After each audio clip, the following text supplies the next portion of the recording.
Gentlemen. Do you want to handle this? I've never met this guy day in my life, so I don't even. First guest on our show. First guest. I don't even know. No, this is my guy, fucking Coach Keith Dambrot, man. My high school coach really taught me a lot about how to prep for the game, how to play the game, and I wouldn't be here in this seat right now, where I am in my career without him. That's for damn sure. That's for damn sure. He will say that he's going to say the same thing about vice versa, no, but like he literally taught me how to take the game serious. Like seriously, like every day at practice, how to prep, how to prepare. Like, you know, me and Maverick always talk about like our games were so easy because we practiced so fucking hard. He was like, this is going to be the hardest thing y'all do on this practice court. When we get in the games, it's going to be easy. And as a player, you don't really believe that shit. When you're 14, 15 years old, you're like, I'm fucking dying out here, man. What are you talking about? The game's gonna be easier. Like the competition, these guys, all these, and he was absolutely right. So I learned what I learned from him was how to really prepare for the games before the games ever took place. What was LeBron like when you coached him? You had him freshman and sophomore year? I had him as freshman, sophomore. I met him, I think, when he was about 13 and a half, maybe. Yeah. He was one of the easiest guys I've ever coached. And so I was a college coach prior to coaching him. And once I saw him, I called some of my friends and I said, you know, I got a guy that I think's one of the best I've seen. And they all kind of laughed at me and they say, oh, you sound like a high school coach now. You know how the high school coach always hypes guys up sometimes, but just easy guy, great teammate, cared about, you know, playing as a team, loved his teammates, played hard. But the biggest thing that jumps out at you is just his innate ability and his ability to learn. Interesting. You used the word innate in the first episode. Yeah. I thought you were full of shit. I'm glad somebody co-signed it. Yeah.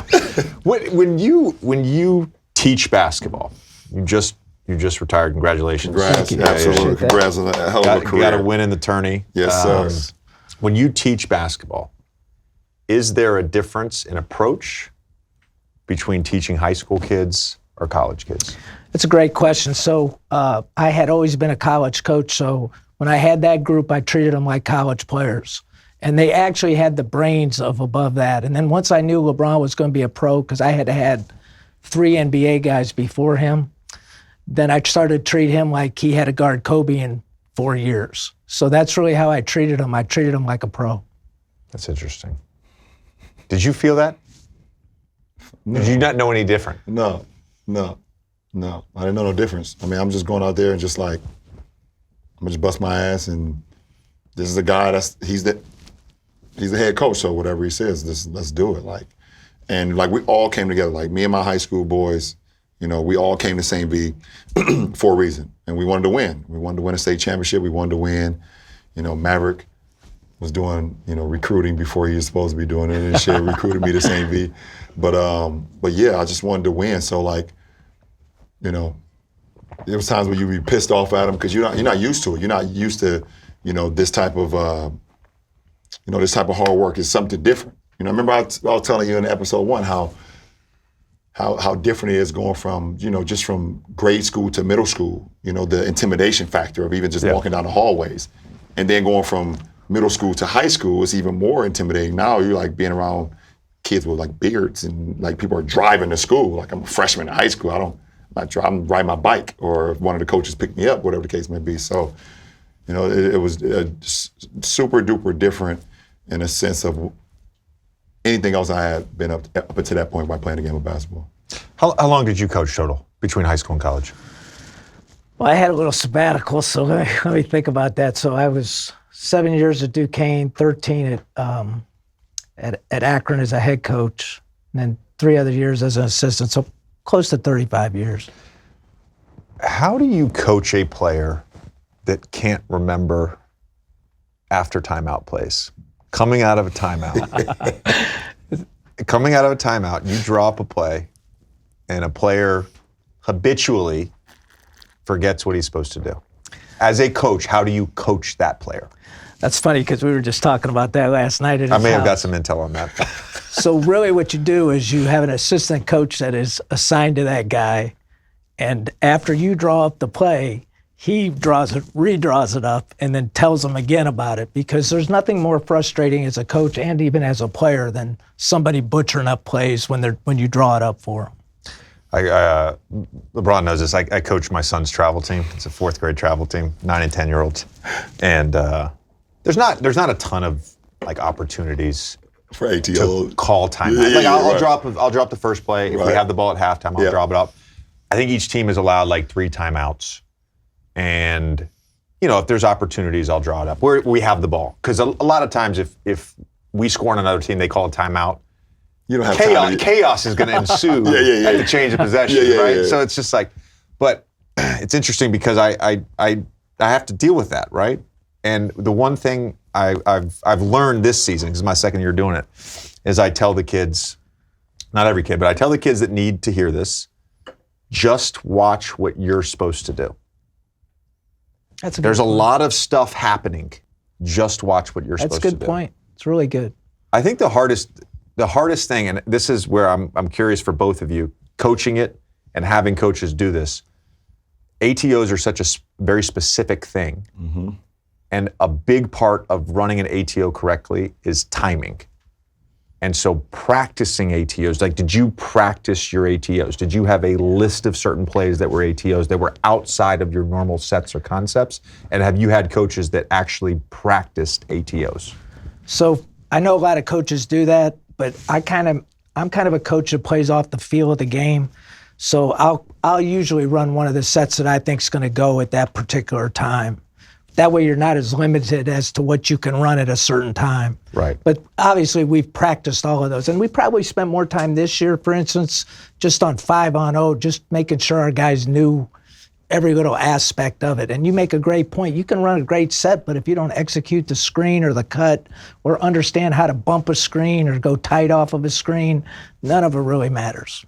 Yeah, for sure. I mean, I think what you were saying, Jay, I think there's practicing some ATOs is very beneficial to certain teams, but also as a player, sometimes when a coach comes to the timeout and draws something that you haven't seen before, you kind of get like, oh shit, I ain't seen this one before. I'm gonna execute this one to a T, because if it works now, we might can bring this back again. Like I wanna as a player, you feel good about that. Like, oh, I didn't know you had that one in your bag, coach. So yeah, you have certain things that, you have a 4th quarter package, you have a, ATO, you have, SOBs, BOBs that you don't want to run throughout the course of the game. So, because if it's a close game, you want to try to catch the defense, sleep in or catch them off guard or whatever the case may be. But and the conversation that we're having throughout the course of a game, you want to kind of have things that's in place that you've kind of practiced, just so guys have some type of mental, knowledge of, okay, this is what we worked on yesterday, or this is what we worked on in shoot around.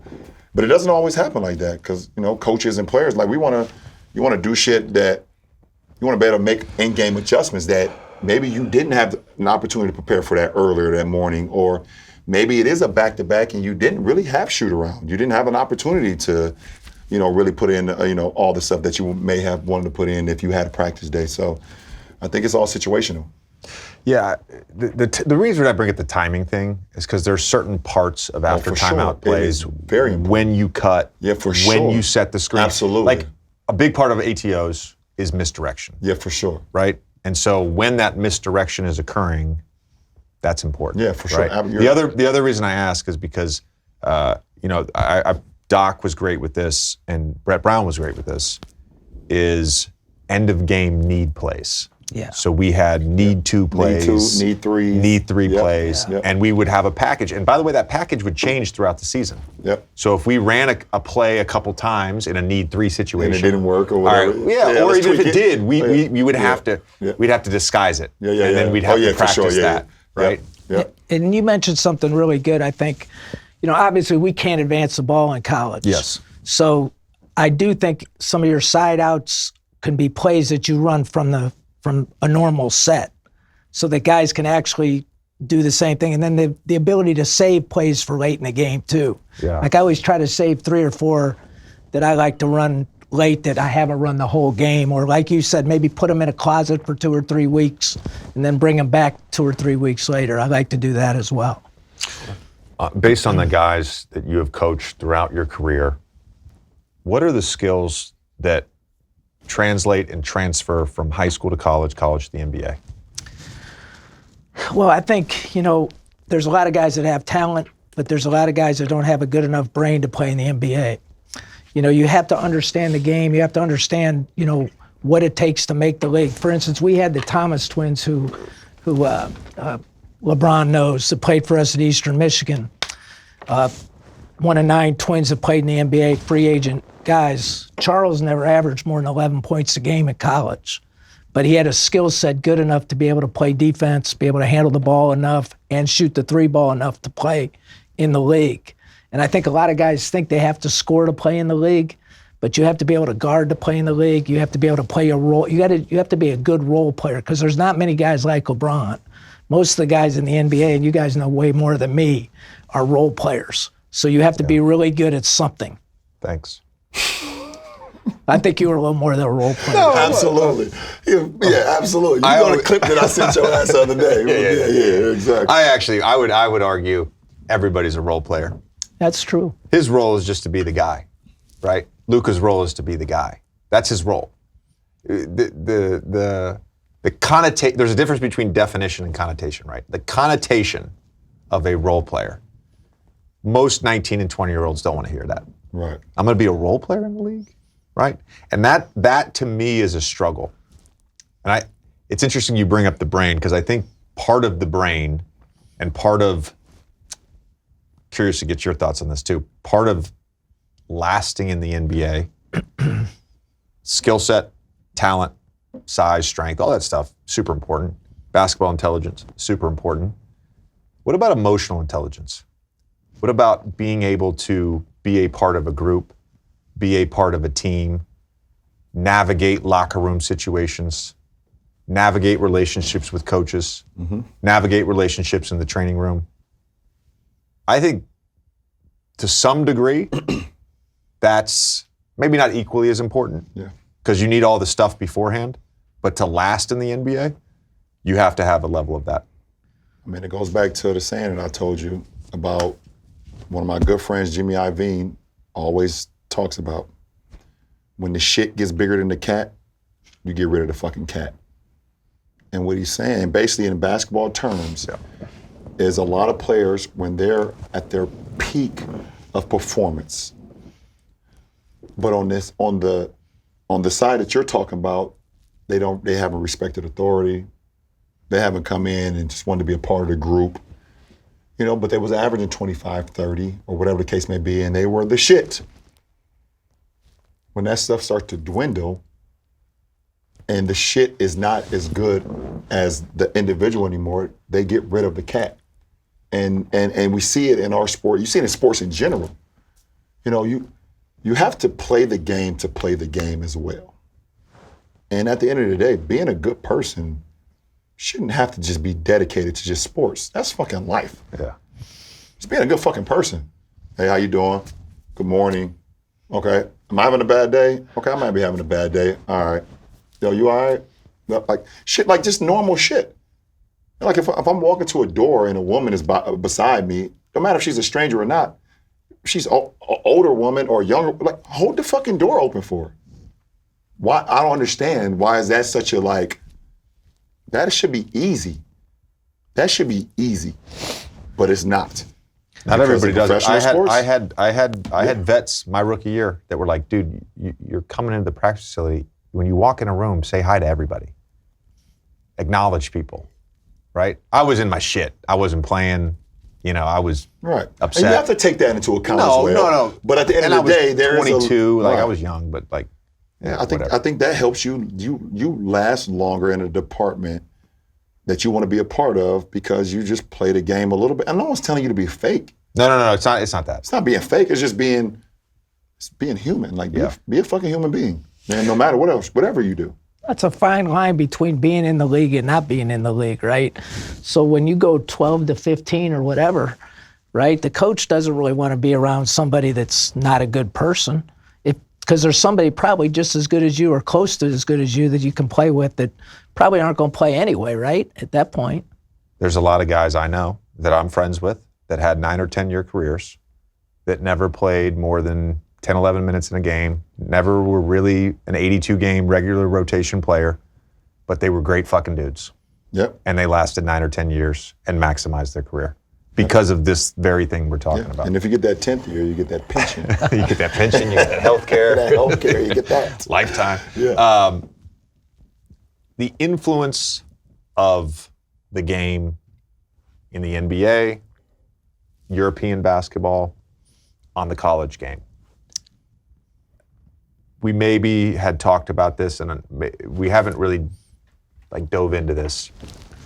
It feels like at times when I watch college, there's a big difference between coaches who have embraced what I would call modern basketball concepts versus what I would call antiquated basketball concepts. Where is college basketball right now with being influenced by either the NBA or EuroLeague or World FIBA competitions, just in terms of X and O strategy? So clearly, in my mind, the NBA has been influenced by the European basketball. And I feel like college basketball is 2 to 3 years behind the NBA. And the reason I say that is, for instance, when people started icing the ball screens, that took 2 years before it hit college basketball. And then everybody, to offset the ice, they started going to the elbow handoffs, right, the dribble handoffs. And that took another 2 years before it hit college basketball. So the last thing probably that occurs is the ISOs and finding the elephant in the room, I call it. The guy that can't really Target guard. hunting. Yeah, that's like LeBron was talking about, pointing it, we're going at him. Yeah. That's probably the last thing. And the one thing that's different is there's not as many great players in college basketball as there is in the NBA. So it's never going to look exactly the same. But I think the NBA has clearly been ahead of college basketball and will remain to be the driving force of college basketball. It takes coaches a long time to adjust. Like probably when you played some, there was still some motion offense, right? You don't see hardly any of that anymore. We used to cover like down screens, back screens, low crosses. Now what we do is we cover ball screens and dribble handoffs and split screens, like you were talking about. That's all we cover. NC State was the only team in my 4 years in college, and that was later on after Herb Sendek had left, I believe, that iced a pick and roll. Boston College still ran flex when they joined the ACC. Your boy Duds. Your boy Duds. They literally just ran the flex offense. Al Skinner, right? And that's all they ran. Yeah. So yeah, I get the difference between, or the I should say, being behind on things. The one thing I have noticed particularly this spring in March Madness is there are some really good coaches that are being creative with non-shooting players, non-spacing players. So the difference, of course, between the NBA and FIBA in college is that you can be in the paint, right? And there are certain players, it's not like the NBA. The NBA is the best of the best. Great college team might have 2 or 3 NBA guys. Of those 2 or 3 guys, maybe one guy has a 10-year career, right? That's just the reality. So there's going to be players on the floor that you don't have to guard. And UConn does this with Danny Hurley.